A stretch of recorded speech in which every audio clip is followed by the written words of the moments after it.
Ole hei hi janai muna thoma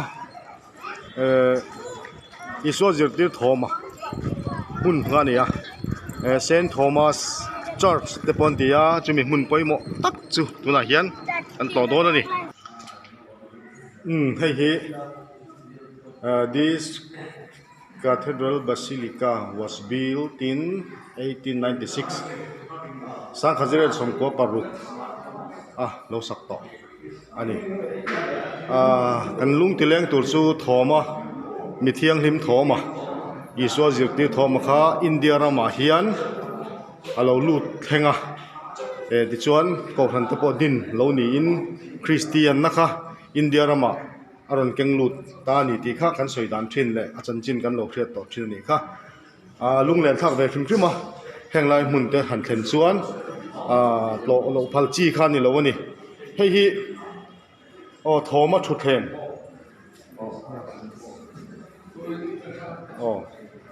thoma cher ani ta ni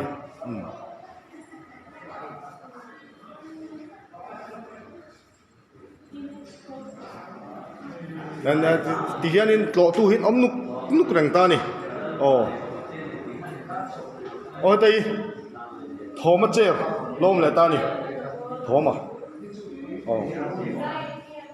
poimo ani archive thil ri da thatna ani zelta hey Pope Francis thalak te po lo ma chuanin mun poimo tak ani ta ani khai entura tam soifia tak sa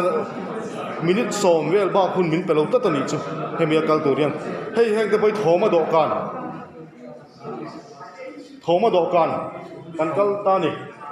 thoma do kan chon heng hi Saint Thomas Church Saint Thomas Church thoma ru ro lu tak mai khan ta ni khai khun rei tak mun man thei ni lo wangin kan kal do puat don ani kal do puat na ti hian an ngoi lama ka chukleta Saint Thomas Cathedral Basilica lu le don ta maza ti no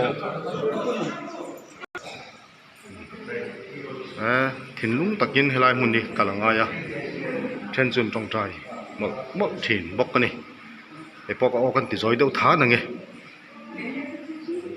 thinlung le ti tak se ta lalpa ti hian tong trai mok thin ani lali suwa anaka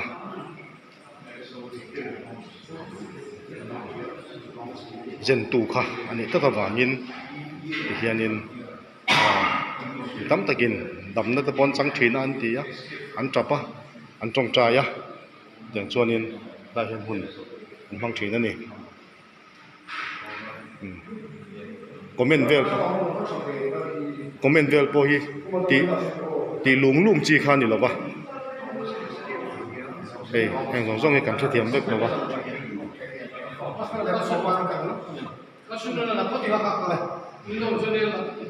ti hian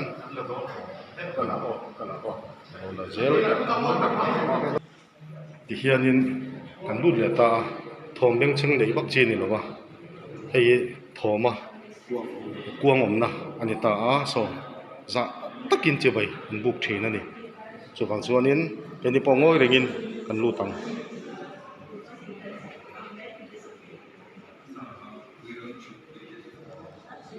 India rama chanchin thar rila India chim lama hian alo lut ni ya ti chuan land of martyrdom of Saint Thomas mithiang hlim thoma martar na mun tin helai mun hi an vuata chu mi mun chu kan tlo do ni kalme kani get chak kret atang khan ta hian dinglama pengin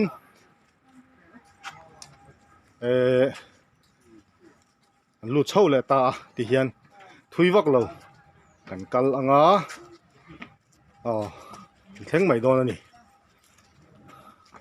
kal lai jong jong chu la vek kher lo meng ti hian amun chu kan theng don ta emi eng mo za tin an tlo renga tin tong trai ten phanga tin han thiang him la te po an nei thin ani helai hian kalal le ka pathian ni tia kalal pa le ka pathian ni tia na ka jen lai tak angkha anan siam ani chuan kang ang kal pel ta ti chuan hi Saint Thomas Mount ti chuan ni ta chuan hi ama pula lo siam chu alo ni ta khai lo pui khop mai hang lai hian thil chi sang en chinangi chunga hi chuanin video han ti chiam te pon rem ti vak lo ve deuh thina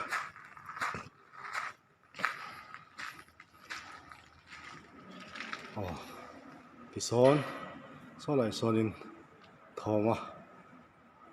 than chungan zal lai chuan da ta fein an chun hlum ani mangang takin thoma kha lai hmuna hian amar tara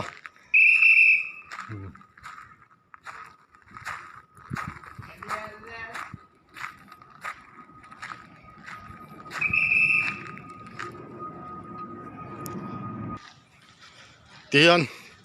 my lord my god kalal pa le ka pathian ti kha an choi la re me mani hey heng lai te hian I am the way the truth and the life ke hi kong le thu tak le nun na kani ti ta kha hey enge moni eng atan man tu nge niang sakramen poimo rong bol na poimo tin hun chu ni nge tura nga ila fia thiam vek lo ania athil chi sang sang hi heng katlik mun ai chon tam duang renga fiat sen ani vak lo ani he ta te hi dar khai pui takani ti top mai tiang heng te hi Mother Teresa nge Mari lem khan yang ka het chi alawa la hian bung pui moi tak mai lo am bok dai hi manuam hle ni ta hian Saint Thomas Walk akalna ani mai chu oma an lut veang akal kong zong zong chu ala vek chuang lo wanga tian ka chuk khave don ani tikhang ka chuk thata chuanin hei ka chuk khak zel tur la oma ma se ka chuk khak ma in tian Calvary of Saint Thomas ti chu design moi takin no siam le ta ka chuk khalenga kan lut ve nge lut ta hi tak hi mel ma ten thoma feya an chun lai chu ta ni an siam thiam hle mai an uluk boka chuan helai hi thoma